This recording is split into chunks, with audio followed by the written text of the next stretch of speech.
This video is brought to you by Sout. In this video tutorial, we'll show you every step required to make a canvas or vinyl bimini top for a powerboat. The boat we will use to demonstrate the process is a Maxum 2900 SCR powerboat. The procedures outlined in this video will also work for sailboats. We will be working with a boat that already has a tubing frame erected. Let's get started. Here is the original bimini. As you can see, it's rather loose fitting. It was designed by laying two panels together in a seam running from bow to stern. For shape, the seamstress inserted darts on both the starboard and port sides. Our bimini will be much tighter, and we will have panels that will be sewn together along the top of each bow with seams going from starboard to port. The advantage is a tighter and better fitting bimini top. The disadvantage is the extra fabric that is required, but the extra few yards is, in our opinion, well worth it. How much fabric will you need, and what width of fabric should you use? Because we will have individual panels between each bow, and bows typically are never more than 42 inches apart, a 46-inch width fabric is perfect. To calculate the amount of fabric required, simply measure from mounting position to mounting position, from starboard to port. Then multiply that amount by 1.6 for each bow section. A single panel will be made between each bow. So, for this boat we measured 87 inches from mounting positions. Multiply that by 1.6 equals 139.2 inches. We have 3 panels for our 4-bow bimini, as a radar arch serves as our 4th bow. So multiply that figure by 3. Then divide by 36. So, we will need to order 12 yards of 46-inch width Sunbrella marine grade fabric from Sout. Okay, I'm sure some of you are saying that is a lot of fabric for only 3 panels on a bimini. So in an effort to show you why, let's show all the patterns and panels that are first required for a 3-bow bimini. As you can see, each panel or pattern has curved edges and the sleeves are curved. It will take much more fabric than just a straight edge rectangle would have taken. Now let's look at a 4-bow bimini layup. This is the bimini we are building for this project video, and it does require 12 yards. A full materials list and the tools we used will be found at the end of this video.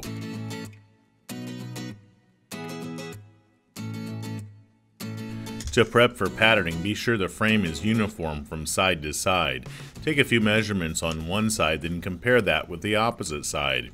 Make modifications where needed to ensure that the frame is horizontal and all bows are as uniform as possible. Then check to be sure all set screws are snug. After that, we are ready to start patterning. Let's get started and show you how to make your own bimini. Since our old bimini top is installed on the frame and we're using rigid supports for this frame, all we have to do is secure any frame that will move once the old cover is removed.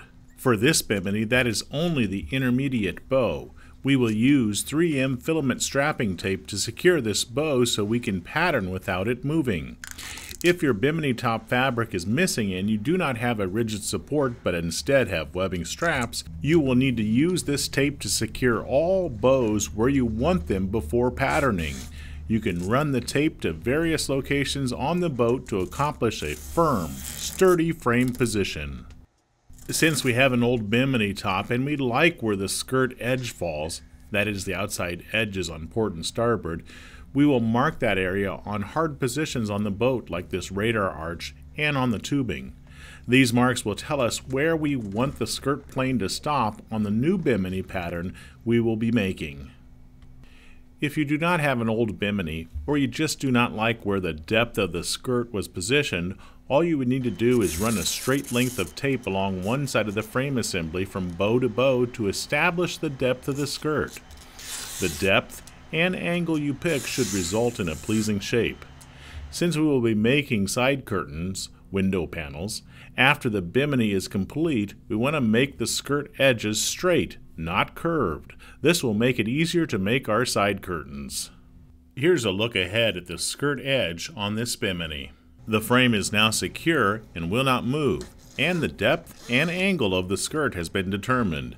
It's now time to remove the old bimini top so we can make patterns off the bows. It's very important that we find the center of each bow.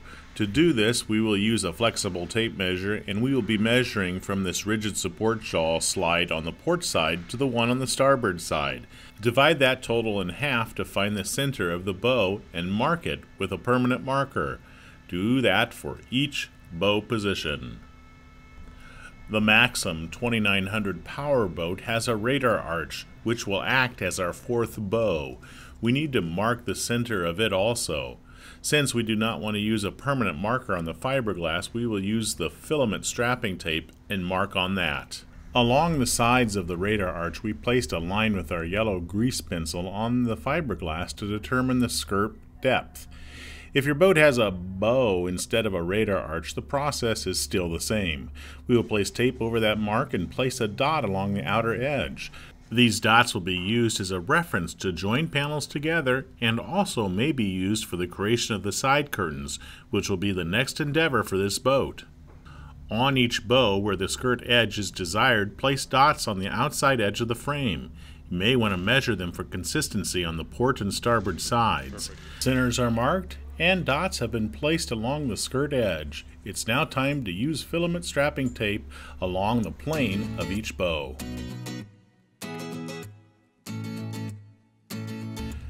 This filament strapping tape is used as a way to easily remove the double-sided or seam stick tape that will be used to hold the pattern material in place. Seam stick or double-sided tape will be placed horizontally along the forward bow, and if our boat had a bow at the stern, ours has a radar arch, it too would be placed along a horizontal plane. All intermediate bows, the tape is placed along a vertical plane on top. This is the forward bow. Once the filament tape is down, Angela will use seam stick for canvas, part number 129, and place that on top of the tape. Notice that along the sides of the bow, the tape is towards the outside of the bow. Then, as it transitions to the crown section of the bow, the tape is almost vertical on the bow, as we discussed earlier.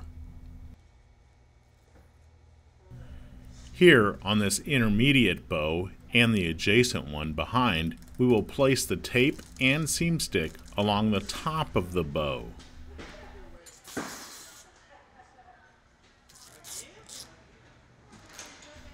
The tape and seam stick should run all the way to the dots we placed on each bow.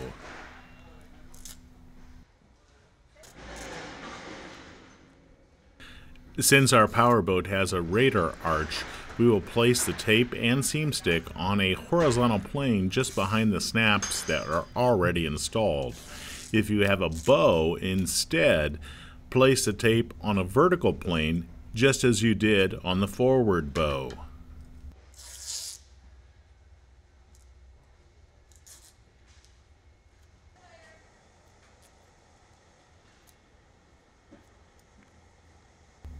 Here you can see the seam stick for canvas, part number 129 at Sailboat going down.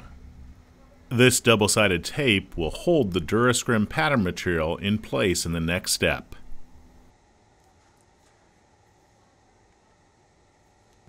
Let's start patterning the stern panel first. Peel the transfer tape off to reveal the double-sided tape. Then use the Durascrim pattern material, which has been cut to the approximate size of the area, obviously much bigger, but not too big that it's hard to handle. Find the center and then carefully baste it over the double-sided tape. Try to keep the Durascrim pattern material smooth as you baste it, but expect to make modifications. It is much easier to pattern with a helper. In fact, we don't recommend doing this alone at all. Your bimini may have a bow that is made from a tube rather than a radar arch. The process would be the same, except that you are basting not along the top, but rather vertical or almost vertical along the bow. After preliminarily basting on the radar arch, then move on to the next bow and repeat the process. Your goal? Baste the pattern material down smoothly, without wrinkle or hard spot. If your pattern is perfect, your bimini top should be also. If your pattern is done haphazardly, you can expect problems in the finished top. So take your time and fix any and all possible issues now in the pattern. You can expect to peel up the Durascrim pattern material in spots and pull out inconsistencies.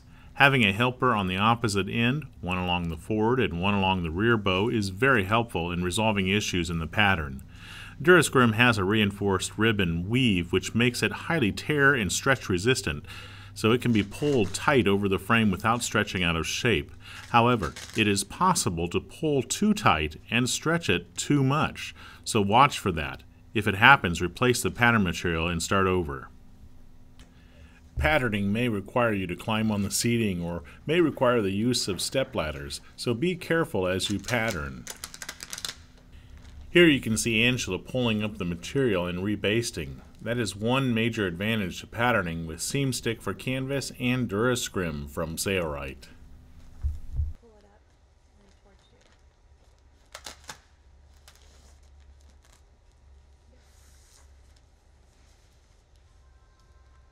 you. Let's watch here as Angela and Trent make adjustments to this side until they are happy.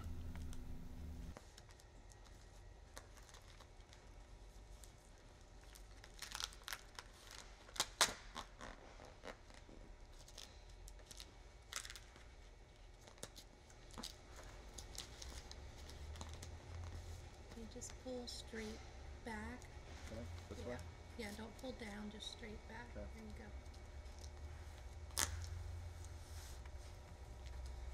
If the pattern material is too large, cut off the excess, but don't cut any filament strapping tape that helps keep the bows positioned.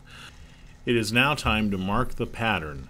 To mark the edges, we will use a PVC pipe that has been cut in half and a hole has been drilled in it. This should help make it easier for us to run our mark along each of the tubing bows. It is not required, but it does keep the lines nice and straight. Locate the dot on the frame and mark the pattern material with a dot directly over it.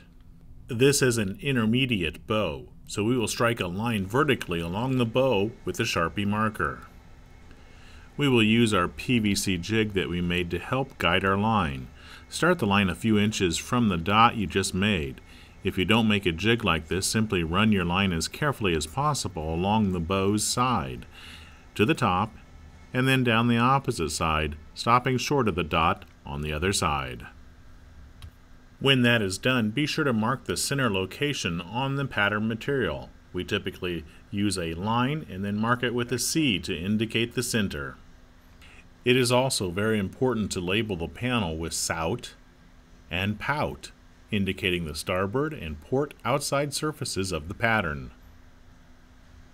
We will also label this aft pattern number 1 along the forward edge because it will line up with the intermediate pattern, which will also be labeled number 1 in a later step. This will keep confusion to a minimal when the pattern becomes fabric and is sewn together. Now we will strike a line at the radar arch. This line would be struck down holding the marker vertically, but if you have a tubing bow, it would be held horizontally along the bow. Be sure to mark the dot and then a few inches away from the dot strike a line, just about 1 inch away from the snaps that are already installed on the radar arch.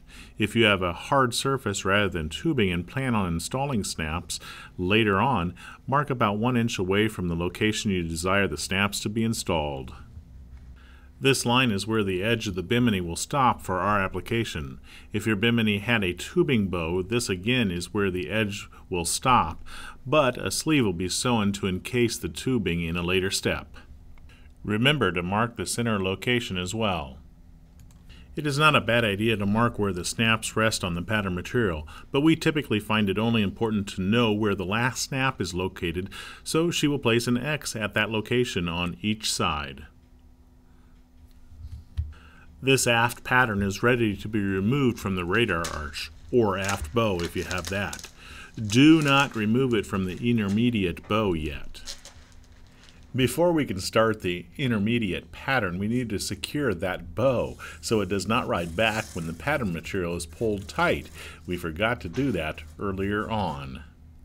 We're going to use our strapping tape to do this. Okay, now we can pattern the intermediate panel. To do this, we will apply seam stick for canvas on top of the previous pattern, the aft pattern. We want to run this tape along the same plane where the line was struck down on the pattern material. Then, using our helper again, we will remove the seam stick basting tape backing and lay the next panel of Durascrim in place along that bow.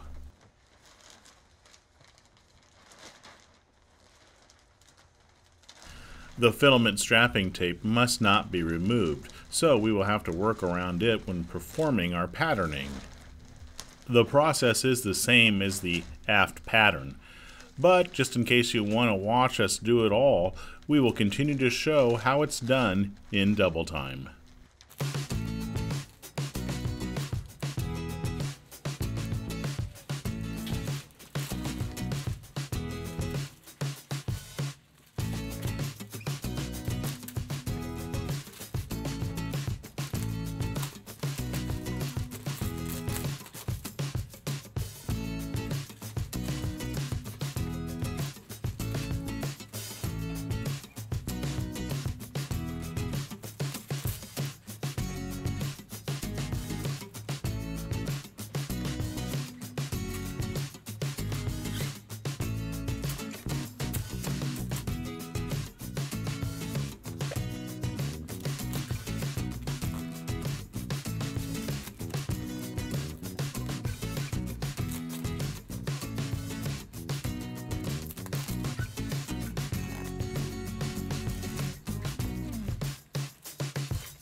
Looks great. Cut off any excess material and label just as you did earlier on the aft pattern. Since this panel falls on two intermediate bows, the lines will be struck so the pin is held vertically along the bows. We're going to use our jig here again.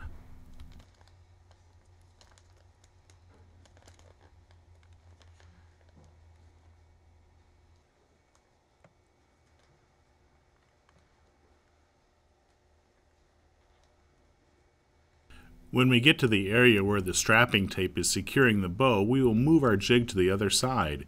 We will trace that portion of the line by hand. You probably can't tell, but we've moved on to the bow where the opposite pattern material is still basted in place. We can see through the Durascrim pattern material, and we want to mark our dots and also directly on top of the line we placed earlier on that pattern.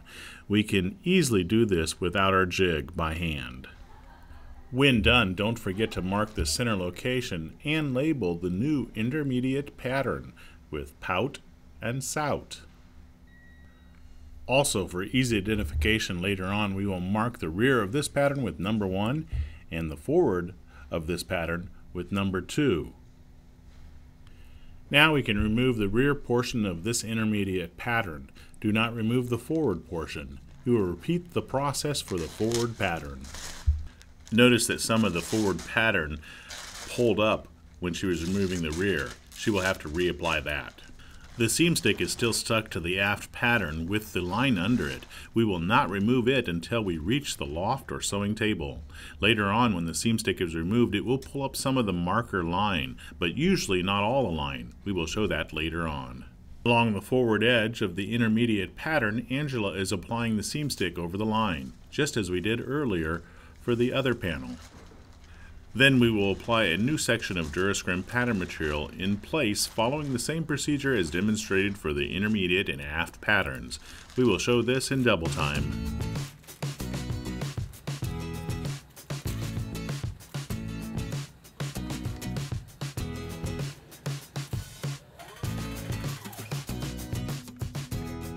Mark the center, then strike your line holding the marker horizontal this time, since this is the forward edge of the bimini. We're using our jig again.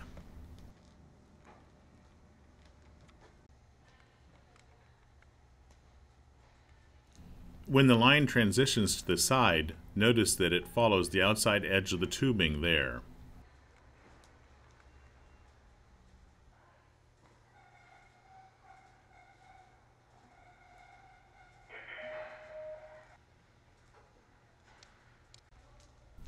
Label the pattern well.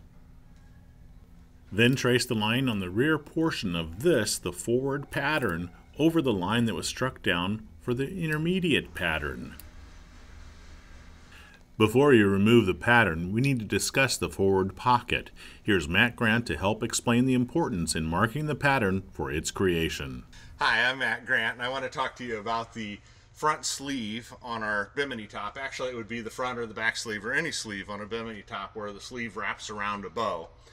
And basically, what you want to think about when you're thinking about a sleeve is that when we do our patterning, we're drawing a line with a pen held horizontally here, and if we were to come around and draw a line with the pen held vertically here, that's the amount of material that is required to wrap around this tubing from the seam point to the very bottom of the tubing. Here that distance is quite a bit shorter, and anywhere on this horizontal piece it's quite a bit shorter than it is when you get to the edges where the zipper stops, because here I'm not wrapping around it this way, I'm going front to back, so I'm going across the diagonal of the tubing. And obviously going across the diagonal, it's going to take more material to wrap around the tubing to get to the spot where the zipper attaches to the top. So basically what that means is that when we do our sleeve, we can't really leave our sleeve a consistent width from the front to where it attaches to the top. We actually have to bend the sleeve in toward the very edges of the bimini top in order to allow some looseness in the material so that it can wrap around this longer distance of the diagonal of the tubing here. And the reason I bring this up, you'll see how that works when we're cutting this at the table. I just want to show you what you need to do at the patterning step in order to make this work. The first thing you need to do is determine where you want your zipper to stop. And we want it to stop about an inch above. Let's actually go an inch and a quarter, I think would be a good measurement. So we already have a mark here. So that's about where we want our zipper to stop. I need to take that inch and a quarter and I need to transfer that to the back side or on top of the pattern. So I'm marking that right on the line that we previously drew on the pattern material. So that'll be where our zipper stops. And then I need to come up and we need to think about where we want to start curving that pocket in. And that should start somewhere to the inside of the curvature of the bow, usually about 10 inches to a foot from the outside of the framing. The best way to do that is just to take a measurement holding your ruler at the spot that you marked for where the zipper is going to stop, and then to come up and because we need to do this evenly on both sides, so I'm going to do this at about 15. I'm going to hold that at my mark, and I'm going to come up here to 15, and I'm going to put a mark. So there's about my 15, and we'll try and replicate this on the other side, so need to make sure they recognize that's the mark. Put a caret there to designate that. And that's where, so basically between this point and this point down here is where I'm going to start to change the curvature of the zipper pocket in order to narrow the width of the pocket, if you will, to allow for this extra room that's needed. Now the final question is how much do I need to narrow that? And the answer to that is I need to know if I hold my pen right here in a vertical manner and put a mark on the framing, and now I come around to this side and I look at the mark that we had already put on the framing, which is right here, up in here, and now I think in terms of holding my pen so that it's running parallel to the side of the boat. I can look at this and I can say, okay, this is going to come up and hit right about here, and it's basically coming down like this. That's that angle I was talking about. Okay, and now if I measure that from those 2 points, that gives me from there to there 2¼ inches. So obviously I'm taking out 2¼ inches of fabric I need additionally to get to my sleeves. So that's why I have to move those sleeves, in this case, forward in order to create the slack that's necessary to not create any puckers along this bow. And just to illustrate this point, obviously the measurement from here to here is not 2¼ inches. It's more like 1/2 inch or so. And that means that we're going to need to move the sleeves in this case, 2¼ inches minus 1/2 inch, which is 1¾ inch. And you'll see that when we start laying this out. Thanks, Matt. Now let's remove our patterns and let's get ready to start making our bimini top. Our patterns are on the loft table. Remember when patterning we discussed briefly about removing the seam stick on the patterns later? Well, now's that time. Carefully pull the double-sided tape off the pattern. Remember, we must keep the line that the tape is over, so do this carefully. Hopefully a remnant of the line is still present so you can retrace it. Along the skirt edges of the pattern, we made dots. These indicate where the skirt will stop. Using a straight edge, strike a line from dot to dot. This is the aft pattern, so the dot at the stern was at the radar arch. That's why the line at the aft edge is so far from it. Do this at both skirt edges. You may find it helpful to label your dots so as not to get confused, especially if you marked where any snaps or fasteners fall, if any. Follow this procedure for each of the bimini top patterns. Let's now concentrate on the forward pattern where Matt explained we would have to move the future sleeve forward to create necessary slack. Those two locations are marked on the pattern, the zipper's stop location and the distance we marked about 15 inches from it when patterning. From the zipper stop position, draw a line that is perpendicular to the pattern's edge line, straight out about 3 inches or so. Do this on both sides. Continue to work on the patterns until you are satisfied that everything is marked clearly. If lines need to be retraced due to the pin not being held well when patterning, do it now. A helpful side note, if you make a mistake on the pattern material or even on the metal frame with your permanent marker, the product Maxum Sail Coat works wonders in removing the marks from most surfaces. In comparison, using an ordinary cleaner does nothing to remove permanent marker.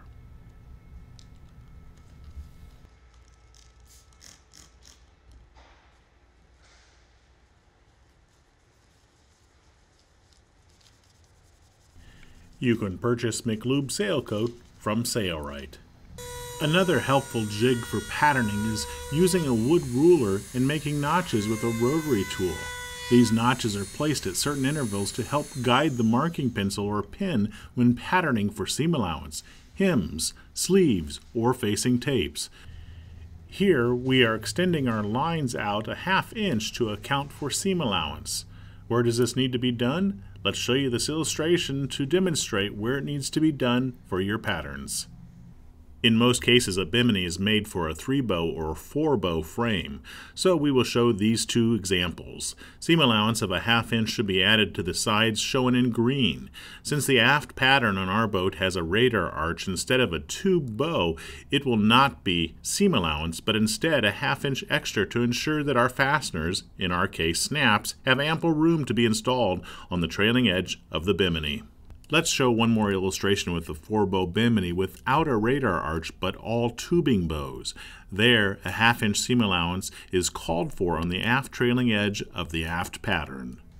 Here you can see Angela using the ruler jig to make the 1/2 inch seam allowance onto the patterns. Notice that she always holds the ruler so it's perpendicular to the line she is following, even when she reaches a curved edge as seen here on the aft pattern.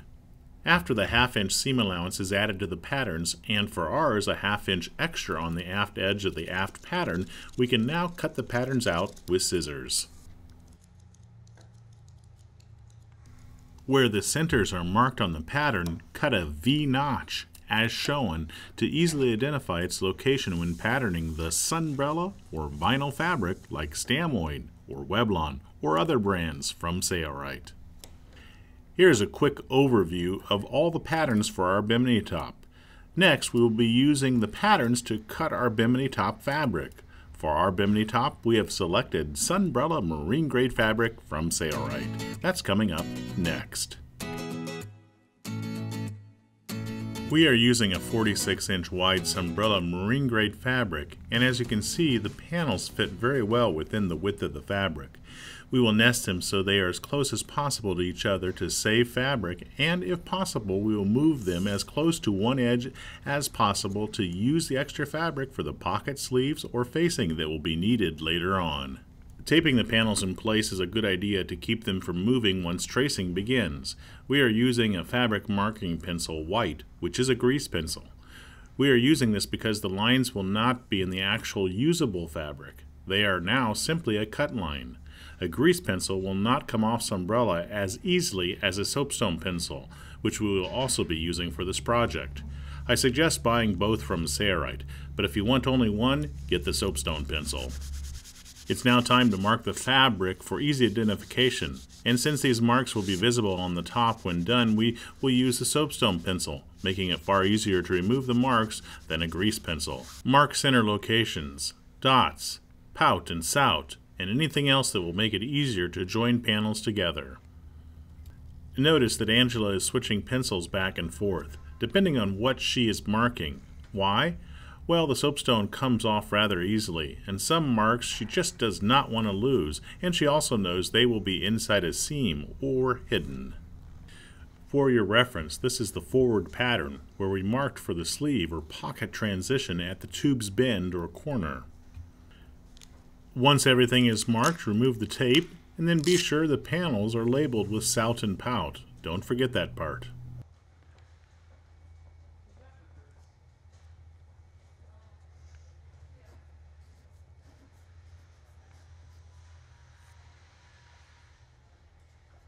If using a Sunbrella fabric, the pattern should be cut out with a hot knife to prevent the edges from unraveling. If using a vinyl fabric like Stamoid, then just use scissors. Notice that Angela is using a metal ruler on the bottom side to prevent damage to the table below. She is using the Sailboat Edge hot knife. The Edge hot knife heats up in a few seconds and cools down in a minute or so. If going to all the trouble to make a bimini and other canvas projects, we highly recommend you purchase the Edge hot knife from Sailboat. It's a complete package, it's ready to use, and it comes with a nice carrying case as well. We recommend creating a small slit at the center locations. Do not go deeper than about an 1/8 inch. We don't want this slit to show up after our stitching is complete. Next, we'll be creating the hang-down tail for the bimini. This is the forward flap of fabric that usually hangs down along the front and rear of the bimini. Since our bimini is attached to the radar arch at the rear, we only need to make one for the front only. To do this, use the appropriate pattern and possibly some scrap fabric and make a rectangle that is equal to the edge of the pattern plus about 20 inches. The width should be 6 inches. It will be folded in half to equal 3 inches when we're done.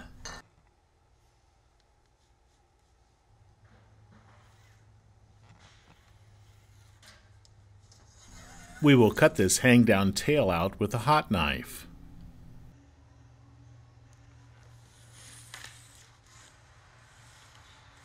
To create the forward sleeve or pocket, use the appropriate pattern. This is the forward pattern, and trace around the forward edge.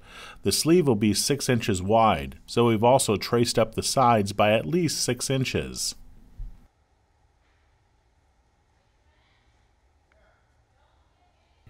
If your bimini has a tubing bow at the rear, the aft pattern, you would create a sleeve like this there also.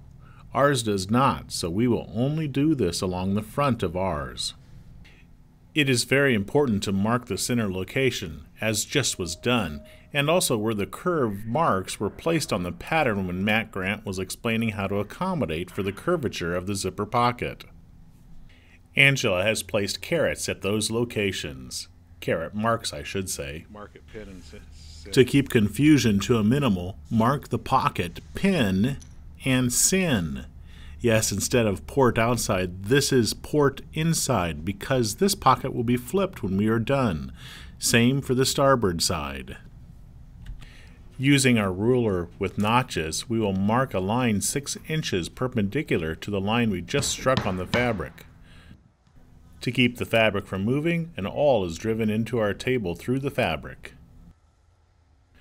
When patterning sleeves, be sure to use the correct pattern. Forward pattern for forward sleeve, and aft pattern for aft sleeve, if we had that. After this is done, check for irregularities and correct them if needed.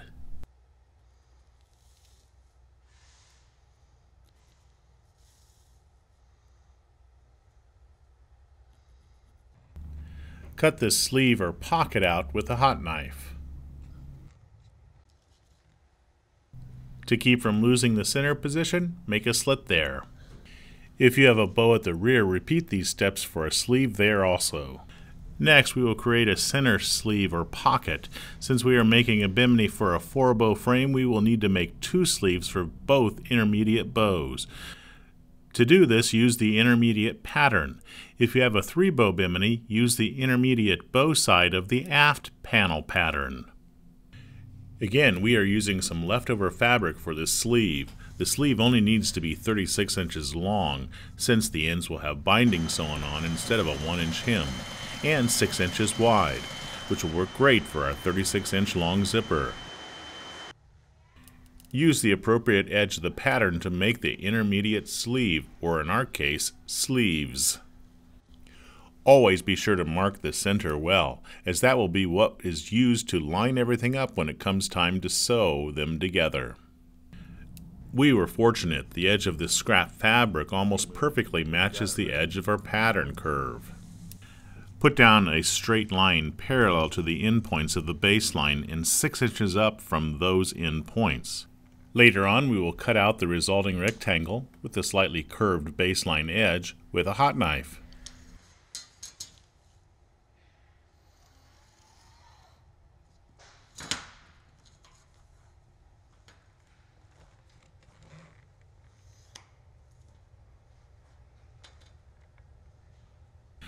Since our 4-bow bimini will have 2 intermediate sleeves, we will label this with a number corresponding to the pattern edge we just patterned. Also be sure to mark its sin and pin on the correct sides to match the pattern which has Sout and Pout on it.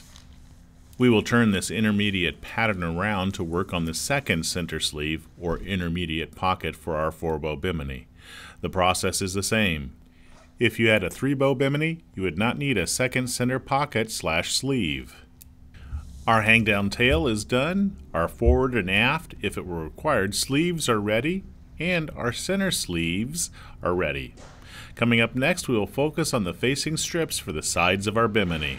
Angela has placed all the patterns as they would be when they're sewn together so she could measure the length of the sides.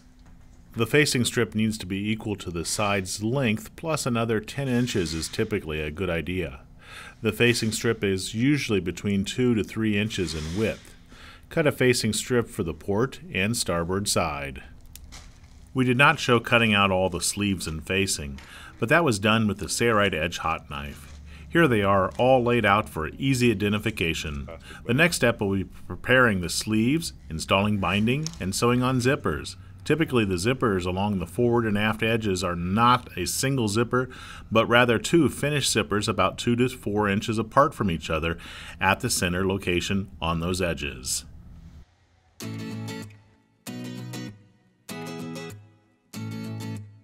Most powerboats use rigid supports to support the bimini frame. This gives the frame more strength and obviously makes it more rigid than it would be if webbing straps were used. If you plan on using webbing straps and you want to attach them along the crown of the bow, then a 4-inch by 2-inch deep curve will need to be made in the forward and aft sleeves. We are simply demonstrating it here using the base of a cone of thread as our curve. It would then be cut out and binding would be sewn along the curve. Typically, these semicircles are placed just inside the curved edge on both port and starboard sides. Let's move on since we're using rigid supports and not webbing straps. Lay the forward sleeve along the forward pattern so the edges are lined up. Now find the first caret mark that was marked on the fabric from the pattern material. This is where we wanted the sleeve to end. Cut this off so the edge is parallel with the side of the forward pattern. Do this to the other end as well. And if your bimini has a sleeve for the aft pattern, repeat this process for the aft sleeve as well.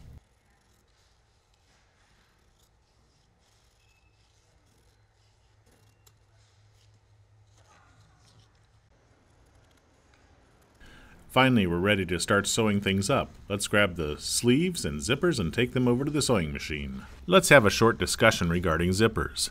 Sout recommends using a number 10 YKK Vislon finish zipper for a bimini project. These are available at www.sailboat.com. We have chosen to use a double pull slider for all our zippers. Why?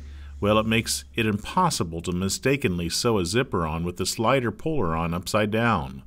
The only disadvantage is the fact that the puller on the opposite side stands proud and sometimes makes zippering slightly more difficult, but we believe it's worth the pain when compared to sewing a zipper on upside down. We highly recommend the purchase of a 1-inch swing-away straight-angle binder from Sout for bimini projects like this. It will make the installation of binding easy and fast. It can be done by hand, but we're not going to demonstrate that here. We have separated the zipper and will sew the sides that do not have the starter box, but has the starter post or pin. When using the binder attachment, you must be sure the fabric, or in this case the flange of the zipper, is pushed into the mouth of the binder so the edge is forced neatly into the fold of the binding. However, push the fabric or zipper too hard and it will roll past the fold. Since the binder does all the hard work of folding the binding, all you have to concentrate on is keeping the fabric or zipper pushed into the mouth of the binder consistently. After the bimini is done, we'll be showing how to make enclosure side curtains. That's why you see a whole roll of binding on our collapsible sewing table. We have used an awl as a dowel so the roll of binding rolls nicely as we use it. One side, the side with the starter pin, of all of our zippers have binding installed on them, so we can cut the binding off the ends so they are flush. The binding is a means of giving more finished look to our zippers and is not required.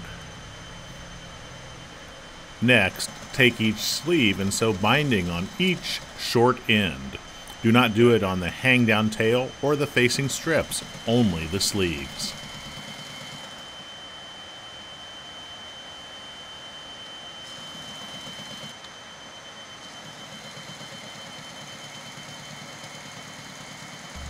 Then cut to size.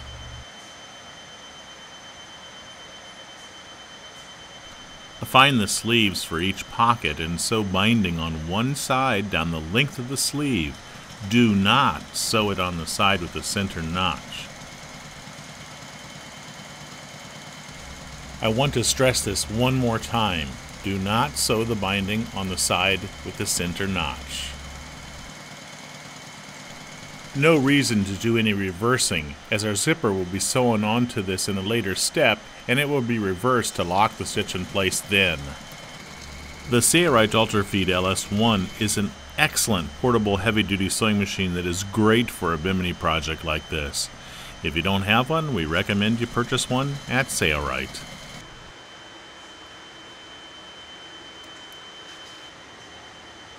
Seal the ends of the binding with the Sout Edge hot knife to keep them from unraveling. It's now time to sew the zippers to the sleeve. Let's start with the forward sleeve. It will accommodate 2 zippers. These 2 zippers should be spaced about 2 to 4 inches apart at the center location. The starter box and pin should be at this location. The zipper should be sewn to the binding on the side that is labeled pin and sin. I want to stress that one more time so you can avoid potential headaches. The zipper should be sewn to the side that is labeled pin and sin. If you used a single pull slider, the puller needs to be on the opposite side of our labeled pin and sin. Start sewing at the starter box end, securing the zipper on so the teeth of the zipper just touch the binding that is sewn onto the sleeve. This should make it possible for you to sew directly over the stitch that secured the binding on the sleeve. Be sure to do some reversing at the beginning of your stitch to lock the stitch in place. Before coming to the end of the sleeve, stop about 6 inches and cut a small length of binding which can be used as a zipper stop. Here is where Angela stopped sewing. She has already cut a small length of binding. The slider is in the way, so she will lift the sewing machine's presser foot and push the slider back past the presser foot. If possible, try to do this with the needle buried in the fabric to help keep the last stitch position. Now she positions the binding over the teeth at the end and will sew through it, securing both the binding and the zipper.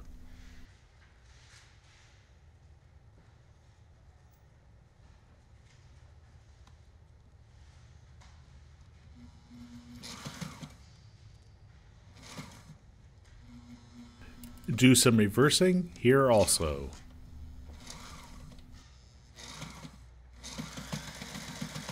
Follow that same procedure for the other zipper.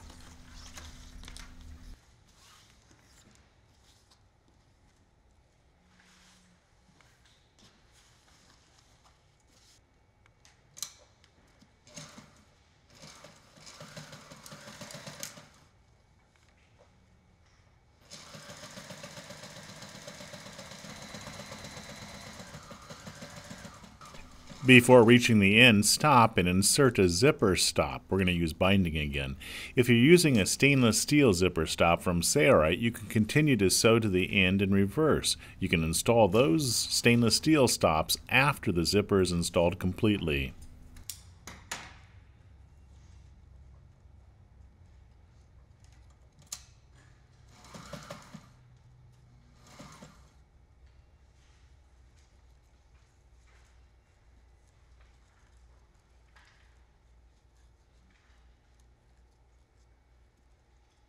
As you can see, we're sewing through a lot of fabric here.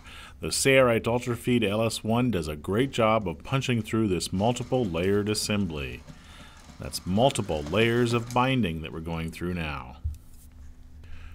Cut off the excess zipper and the binding stop that may be hanging over the edge of our sleeve.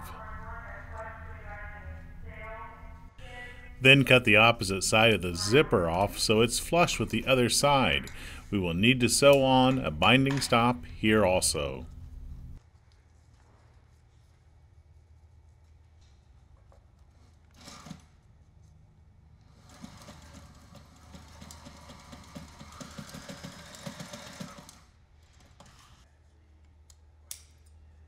Anything that has been trimmed should be touched with a hot knife to prevent unraveling, unless you're using a vinyl fabric. Finish the other side of this sleeve in the same manner. Then, if you have an aft sleeve, repeat these steps to finish it also. Let's turn our attention to the intermediate or center sleeve. We have 2 of these for our 4-bow frame. Sewing on the zippers to this sleeve is done exactly the same, except that since our sleeve was cut to match the zipper, we will not need to install stops, since the factory stops will not need to be cut off. The zipper is being sewn on the side that is marked pin and sin.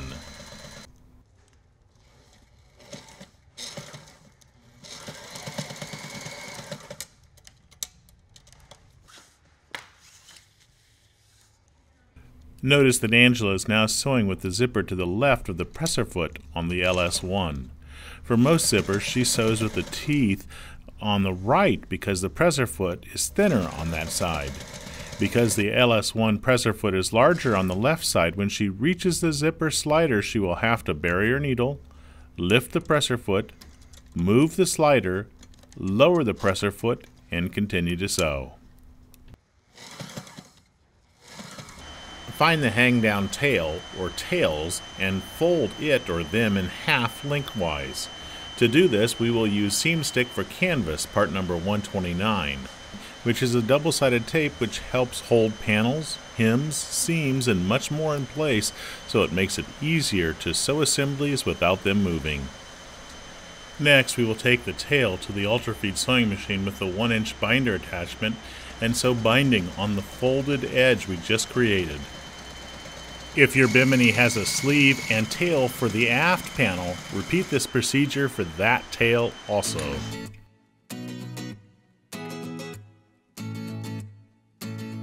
It's now time to sew the sleeves and patterns together. This can be confusing, and we all know we don't want to sew them together in the wrong order. So we suggest you cut out a paper miniature replica of the patterns and sleeves and label each accordingly.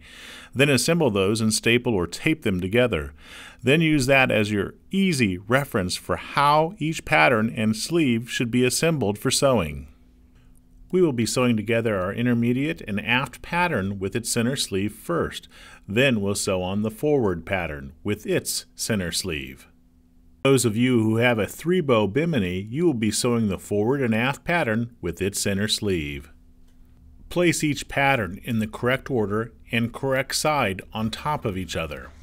Our aft pattern needs to be flipped so the outside surface is facing the outside surface of our intermediate pattern. Then its sleeve needs to be placed on top of those two patterns with the labels sin and pin facing up. Take that assembly to the sewing machine. We will need the binder attachment later, but let's take it off now since we don't want it to get in the way while we sew these patterns together. Be sure the edges are lined up and the center notches are directly over each other. Start at the center and sew with the bulk of the fabric outside the arm of the machine. You will be placing a stitch about a 1/2 inch from the edge of the fabric. We will use the Deluxe Magnetic Guide to keep our stitch consistently spaced a 1/2 inch from the edge of the fabric. To reduce sewing puckering, sew a straight stitch about 6 millimeters in length. Shorter stitch lengths usually result in more puckering of the fabric. Notice that Angela is sewing every few inches, then stops to adjust the fabric, lining up the edges of the sleeve and patterns.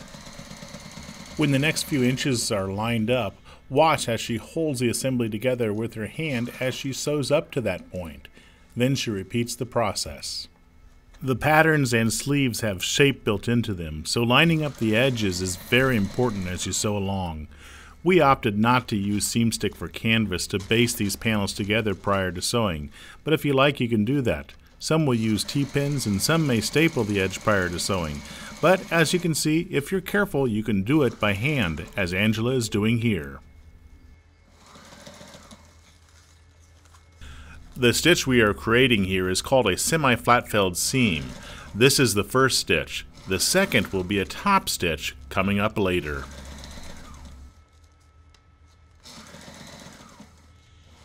To sew the other half, flip the assembly over and we will sew from the center out, keeping the fabric out from under the arm of the sewing machine. So now we're going to be sewing on the other side.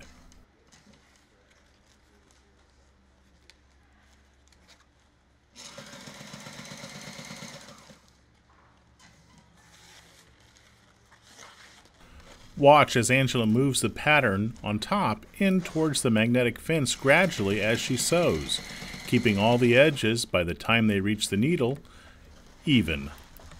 Notice also that when she makes adjustments, she will bury the needle by rolling the balance wheel by hand if needed, so she does not lose the last spot she stopped sewing at. Keeping the needle buried in the fabric for fabric adjustment is a habit that all good sewers employ. For our 4-bow bimini, this is the aft and intermediate pattern looking from the underside or inside surface. If you have a 3-bow bimini, this would be your aft and forward pattern. The center pocket or sleeve should be sewn on as shown. Notice the pin and sin face in when the pocket is flipped, as it will be when it's finally secured in place. To finish this seam, we will now need to create the top stitch on our semi-flat felled seam. Take the assembly to the sewing machine, and this time we will be sewing so the outside surface is facing up. Be sure the center pocket is laying so the sin and pin labeling is facing the table or floor as you sew the top stitch. Our intermediate pattern is closest to Angela. If this were a 3-bow bimini, this would be the forward pattern. She is rolling it up like a scroll so it will easily fit under the arm of the sewing machine. The top stitch should be about an 1/8 inch away from the first stitch's folded edge, as shown in this illustration. The 1/2 inch flap of fabric on the underside is now being sewn through as we sew this top stitch. Be sure to pull both sides of the fabric to splay the seam as flat as possible. We want the fold to fall right on the first stitch, so applying a flat and firm pull from left to right of each pattern is very important. However, we do not want the pulling action to interfere with how the machine feeds the fabric, so do this carefully. While she's sewing this, let's talk about the merits of a semi-flat filled seam over an overlapping seam and also a full flat filled seam. An overlapping seam is simply a layer of fabric over another and then sewn. It is not as strong and both threads are exposed to the elements. An overlapping seam is often used in awnings and covers because it's very fast to create and lays very flat. A semi-flat filled seam, as done here, is strong and also hides the first stitch from the weather. It also gives a finished look to the outside surface, but not as nice of a look to the underside. It is rather easy to create. A full flat-filled seam gives a finished look to both sides and is very strong, but very time-consuming and is seldom used for bimini applications. We will not go further into detail about that seam. We are done with that seam. Let's flip it over so you can see what it looks like on the underside. Follow the same procedure to secure the forward panel onto the intermediate panel. Flip the forward pattern or panel so the outside surfaces are facing each other as shown in the video. Then line up the center notches. Don't forget the center pocket for this section. The pin and sin labels should be facing up.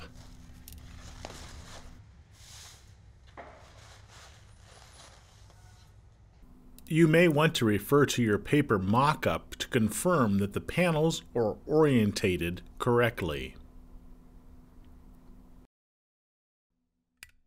Here we are adding our forward panel and center sleeve. When the center sleeves are folded back onto the intermediate panel, it will look like this.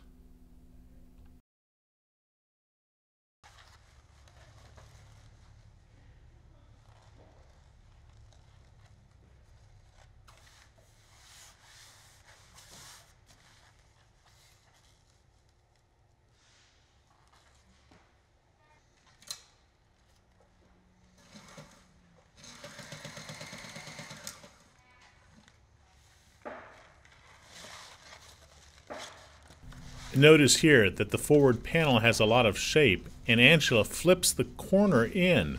Why? Believe it or not, it makes it easier to sew the concave shape near the center. We will not show this whole process since it's exactly the same as the previous seam that was just done. If you have a 3-bow bimini, your forward panel is already sewn to the aft panel. The first stitch is done. Before we move on, I want to break in here to show where the center pocket should fall when the top stitch is being made.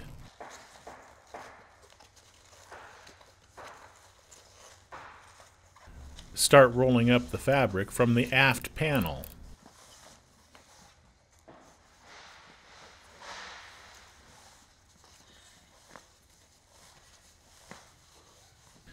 Watch as Angela flips up the forward panel to see where the center pocket is resting under it. The labels pin and sin on the center pocket are facing the table again. It's always a good idea to check to be sure you have enough thread on the bobbin when doing a top stitch for the best possible look. If you run out of thread doing a top stitch, don't worry, just start a few inches over where your stitch ran out and continue on.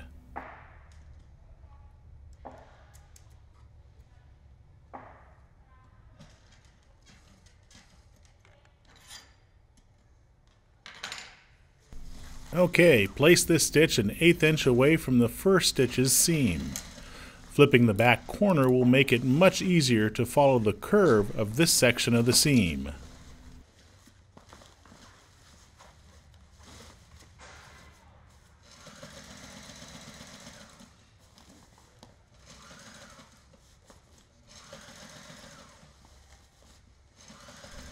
Our panels are all sewn together with the center pocket or pockets secured on one side. Let's flip it so you can get a look of how it should look on the underside or inside.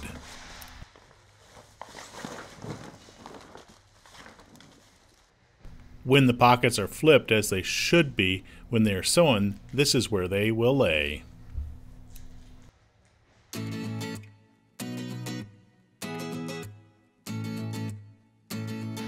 If you've done it correctly, the sides should line up almost perfectly. But don't be surprised if you have small discrepancies. Just use a straight edge and make modifications by trimming away the excess. It's now time to apply the facing strip on the sides of the bimini. To accomplish this, use seam stick for canvas and baste the two long sides of the facing. This double-sided tape helps to hold everything in place while you take it to the sewing machine and sew.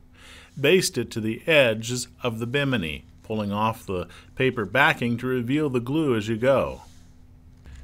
Since our facing was hot knifed along the edge to seal the fabric, we are not creating a hem along the inside long edge. However, for a more professional look, you may want to baste a hem along that edge, then baste it to the top. Because the sides of our bimini are not perfectly aligned in a straight line, each panel was designed with a slightly different angled edge, we will be cutting our facing at each seam so it can take a bend to accommodate the angled sides.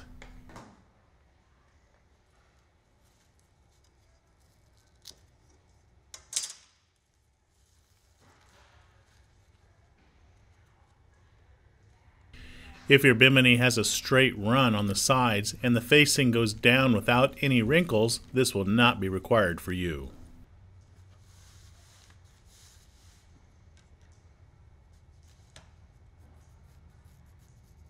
The reason we're using scissors on the outside edges and not a hot knife is because they will be covered with a binding and will not be exposed.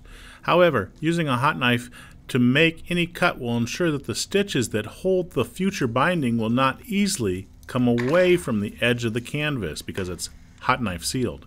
So you may want to use a hot knife to cut along the outside edges of the bimini. That's up to you. The facing should be sewn to the top along the inside edge using a 6mm straight stitch.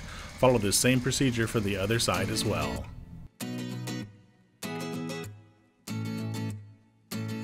It's now time to secure the forward hang-down tail and sleeve.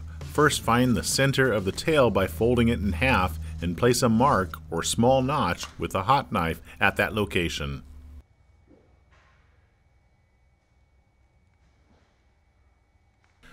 The tail goes on the outside surface of the top along the forward edge.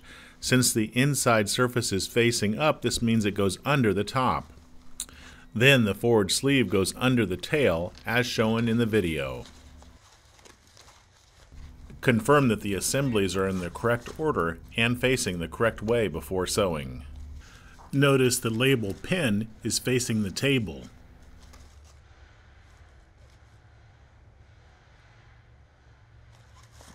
We are creating a semi-flat felled seam yet again. Start sewing from the center location, keeping the edges lined up as you sew. We are using the Deluxe Magnetic Guide to keep the stitch a ½ inch inside the edge of the assembly.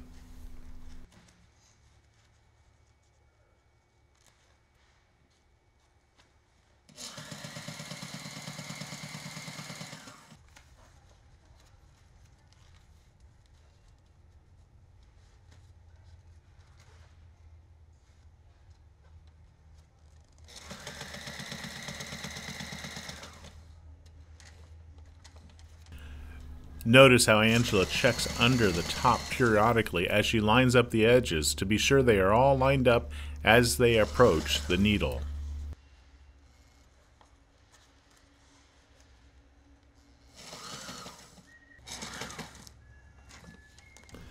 The tail is cut extra long, so when you reach the end of the top, just do some reversing.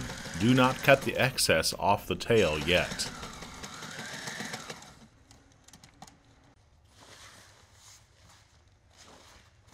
Flip the whole assembly in preparation for sewing the other half.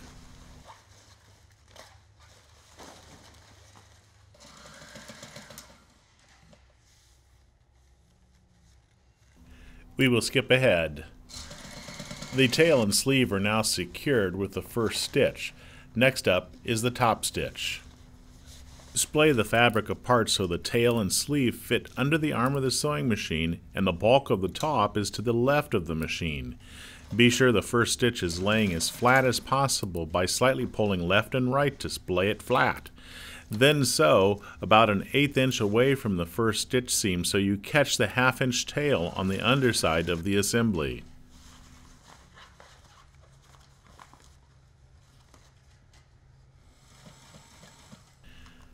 Since the edges have a lot of shape, you should take your time, ensuring that the fabric is laying flat along the first stitch's fold and the stitch is nice and straight as you sew next to it. When you make adjustments to the assembly, bury your needle in the fabric by rolling the balance wheel towards you. Let's move on. Now we can trim the excess off the tails. We recommend measuring about 2 inches away from the corner of the top and drawing a line perpendicular to the tail's edge.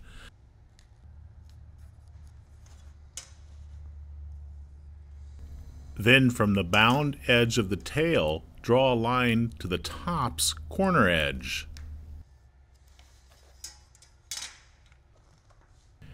Cut it as shown in the video. Duplicate that procedure on the other end of the tail, or other side of the top.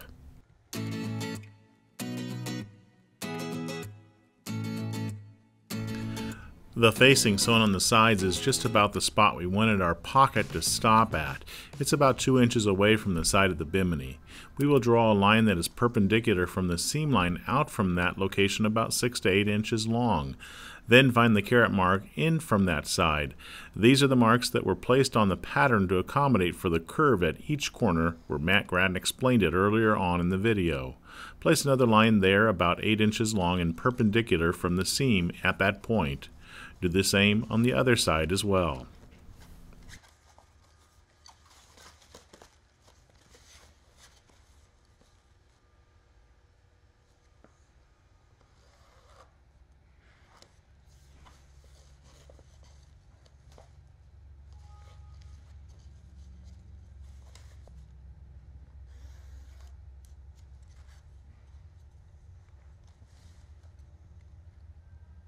Smooth the sleeve and tail out as flat as possible along the seam so the sleeve's zippers lay flat against the underside of the bimini top. Then with your soapstone pencil, mark where the zipper locations are on the top at the starter box and then along the outside edge where the binding was installed. As you mark along the binding, be sure to flatten the assembly along the seam as you go. Take your time here. Accuracy is important. In a way you can kind of, there you go. Do that again.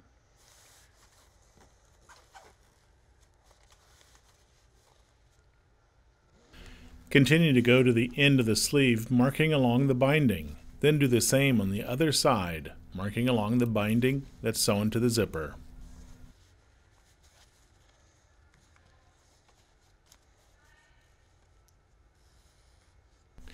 Remember when we were patterning on the boat, the last step was taking measurements for the bow corners so we would know how far to move the sleeve in to accommodate for its angle. Here is a short flashback of Matt Grant discussing the final results for our bimini top. And that means that we're going to need to move the sleeves in this case, 2 1/4 inches minus a 1/2 inch, which is 1 3/4 inch. And you'll see that when we start laying this out. So our sleeve needs to move in 1 3/4 inch. Yours will likely be different. Measure down from the line that was just struck down at the perpendicular line that was made near the facing edge. Then we need to move down another 1/2 inch to leave room for the bow in the sleeve. So now she measures yet again a 1/2 inch more. So the total is 2 1/4 inches for our bimini. Do that to the other side as well. Now we need to move the line that we struck down along the binding that encased the zipper in a 1/2 inch as well to leave room for the bow when it is inserted in the sleeve. When we reach the inside carrot mark, stop marking at that point. Grab the pattern material and lay it over the top, matching up the carrot mark on the pattern to the carrot mark on the top. This will be the extension to the corner of the line we just moved in a 1/2 inch. Then slide the pattern material down along the side to the 2 1/4 mark. Yours may be different. Then mark along this pattern material edge on the bimini top.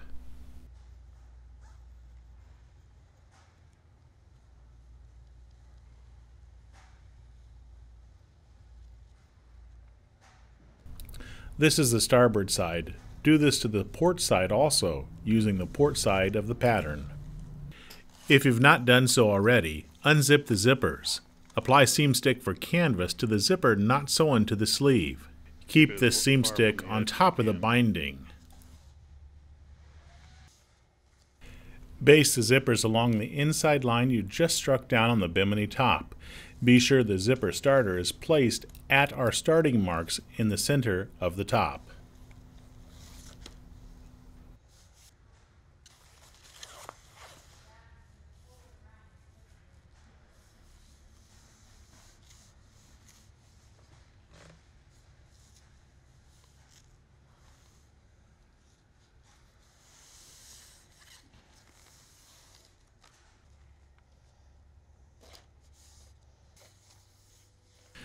Next, sew the zipper down, trying to keep your stitch on top of the previous stitch that secured the binding to the zipper. Be sure to do some reversing at the ends of the zipper to lock the stitch in place.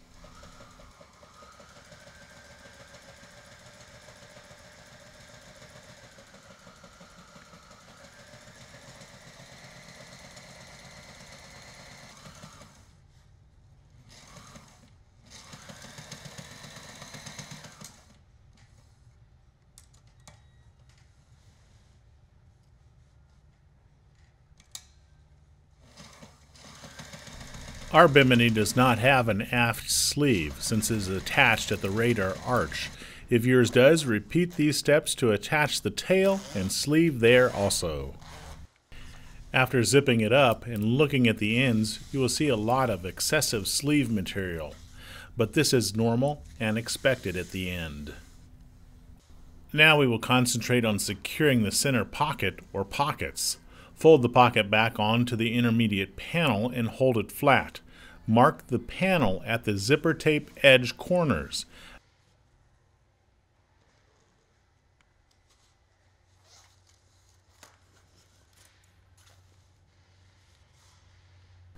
Then strike a straight line from mark to mark. From that line, mark another line a ½ inch down. This extra space will accommodate the tubing bow.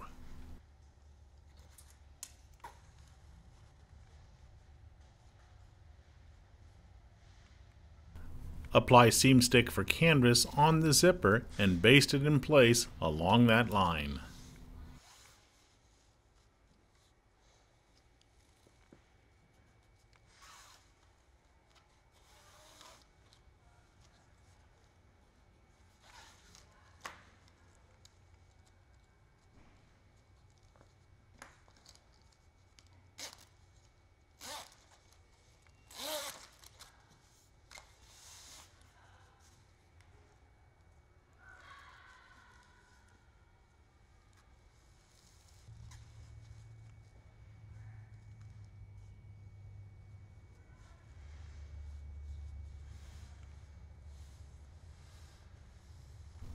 Sew it down just like you did for the forward sleeve.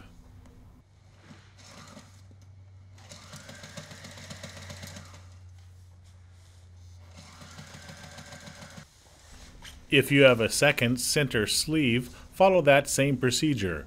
We're not going to show all the steps for that.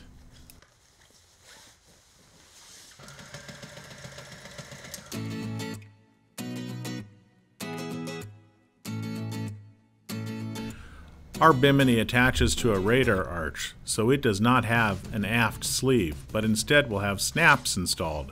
So a strip of fabric will need to be installed for reinforcement of the snaps. We have opted to use Shelterite vinyl, which is excellent for this type of application, because it's tough and does not shrink as nylon webbing often will when it gets wet and weathered. Notice the aft edge has a lot of shape, so we will cut 2 strips of the Shelterite and sew them together. This is done to save fabric usage. Using office clamps can be very helpful in keeping fabric scrolled up as you sew and work with it.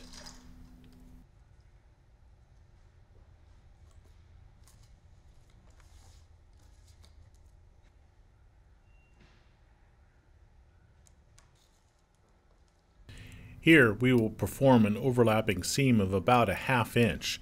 1 stitch is all that is needed. This reinforcing strip or facing will have to follow the contoured aft edge. So as you can see, we cut the vinyl extra wide so we could trace around the aft edge of the bimini and still have enough fabric to make a 3-inch wide strip.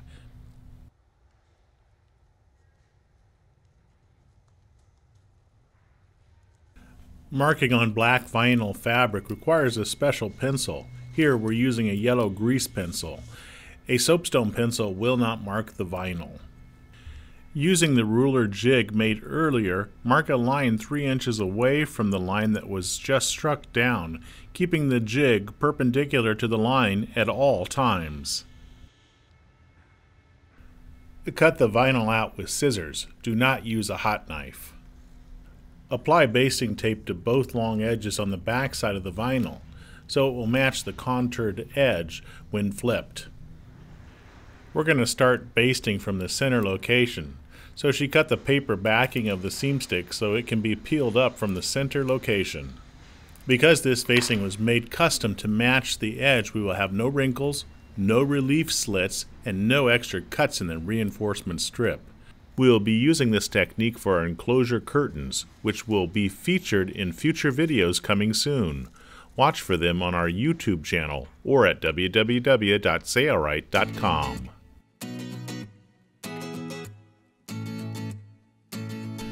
The 1-inch swing-away straight ankle binder has been reinstalled on our Ultrafeed LS1 sewing machine, sew binding along the outside edge of the entire bimini top.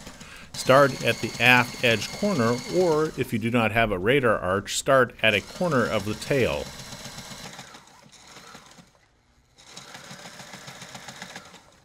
Upon reaching an almost 90-degree corner, cut the binding, then restart the binding at that corner.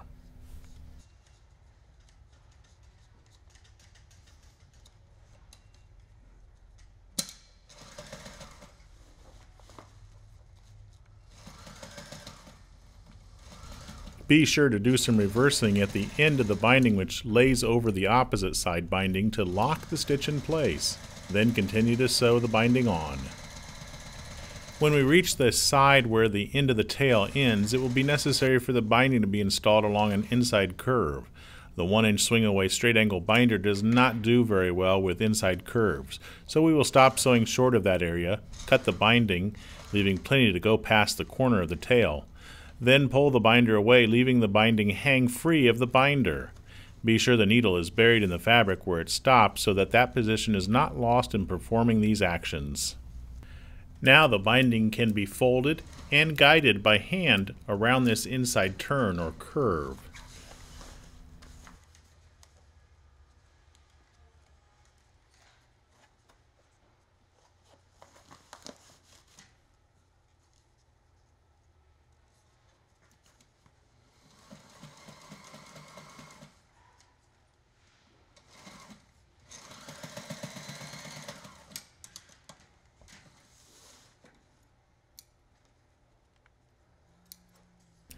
At the corners, trim away any binding tails, and then tap the ends with the hot knife. Our Shelter-Right vinyl reinforcing strip is not secured on the inside edge. Let's do that now.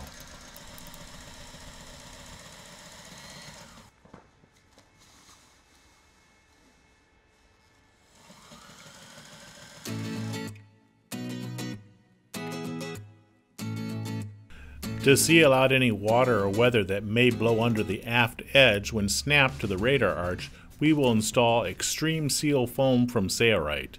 To do this, apply seam stick basting tape 3/8 inch to the reinforcing strip just behind the binding. Start basting the Extreme Seal foam about 2 inches from the edge, so the corner fastener will not have too much excessive bulk, making it more difficult to secure when installing the bimini. The foam should be installed as shown in the video. Notice the foam is about a 1/2 inch from the aft edge, keeping it protected from the UV.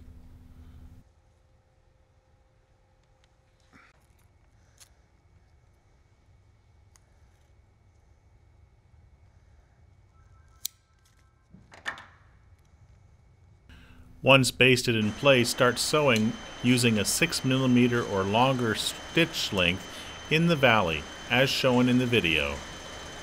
This extreme seal foam is very sticky and often does require a walking foot sewing machine like this Ultrafeed LS1 to sew or feed it well.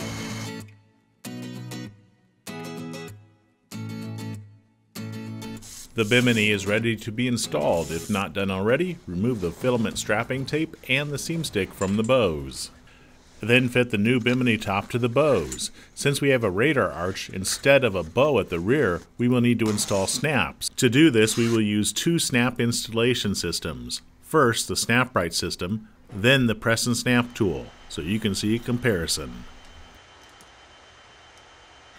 The SnapRite system uses dies that fit onto a standard rivet tool. The socket die requires a mandrel to be inserted through the die, then a socket snap to be snapped on top of the die. This die can be snapped in place over an existing stud die that is already on the radar arch. This system can be helpful as a snap positioning system. Now all we have to do is pull the fabric taut, being sure we center the top, and push the mandrel through the fabric. We like to use hard action socket snaps, which usually stay snapped better than a standard socket on Bimini applications. The SnapRite button die is screwed onto a rivet tool. All we need to do is push the SnapRite button snap onto the end of the die and position it over the mandrel. Then depress the lever of the rivet tool until the snap is secured in the fabric. The mandrel is expendable, but does not necessarily need to break.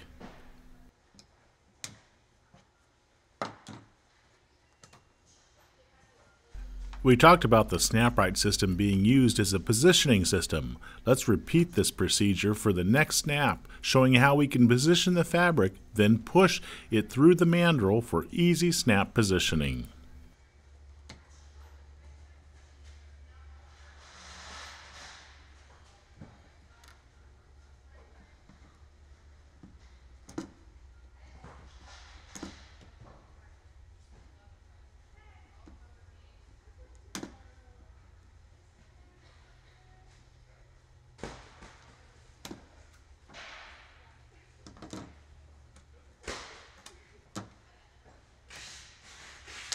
The snap is in the perfect spot.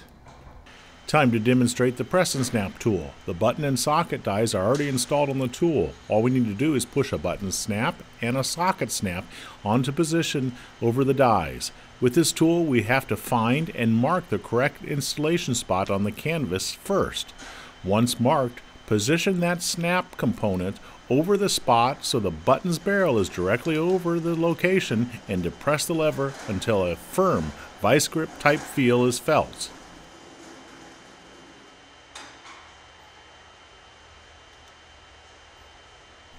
Adjustment of the tool is done via the knurled thumb screw at the end of the tool. Once it is set for the correct fabric thickness, it does not need to be adjusted again until the fabric thickness changes.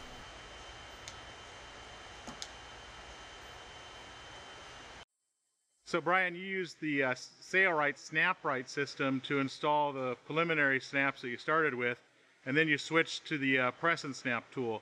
Can you give me the difference in how they performed? Give me your opinion. Well, they both perform quite well in the fact that they set a nice snap, and you have a snap that's not going to come loose from being properly snapped or set. The press and snap is just a little bit easier to use in the fact that you load the snaps in and then set it. But the beauty of the SnapRite is I don't have to go through that initial step of marking the fabric and then also questioning the marking of the fabric. With the SnapRite, what I'm able to do is snap the die, which actually also functions as a positioning tool, onto the snap, pull the fabric into position, drop it onto the mandrel, and then set the snap. What I found here is it appears that I do have a little bit better set on those than I do here. What I was essentially having to do is pull the fabric, get it into position, and then mark it, and hope that I hit the mark just right. Whereas here I was actually able to position it. Now, in none of these did I actually have to do that, but with the SnapRite you do have the ability, if you set it into maybe not quite the right position, you can pull it back out, drop it into another position, and then go. But really both system works fine. Some applications like this where you have a nice tight pull, it may be tough to use the SnapRite because it'll have a tendency to want to unsnap itself. In this particular installation, we've got just a little bit of a ridge to where the snap is almost facing away from the fabric. So that really is a good position for this because, one, it helps get it in just the right position once it comes over the mandrel, but more importantly, because of the linear pull, actually setting the snap down harder, it doesn't pull off easily. So in this installation, I would probably go with the snap right any day of the week. Thanks, Brian. Our Bimini top is now complete. A full materials list and the tools that we used are coming up next. These are the materials that we used to build the Bimini for our Maxum 2900 powerboat. Use this list as an example for the most common materials to complete a DIY, do-it-yourself Bimini top. Let's add to this list the quantity of materials that were used for our powerboat. Yours will likely be different. Here's the list of tools we used. Let's highlight with a star the must-haves, which helped make this project a complete success. You can purchase these items from Sailrite. Coming up soon, a full boat enclosure will be added to this powerboat. Videos capturing the principles and techniques used to make the enclosure will soon be available. Watch for them at www.sailrite.com or the Sailrite YouTube channel. For more free videos like this, be sure to check out the Sailrite website or subscribe to the Sailrite YouTube channel. It's your loyal patronage to Sailrite that makes these free videos available. Thanks for your loyal support. I'm Eric Grant, and from all of us here at Sailrite, thanks for watching.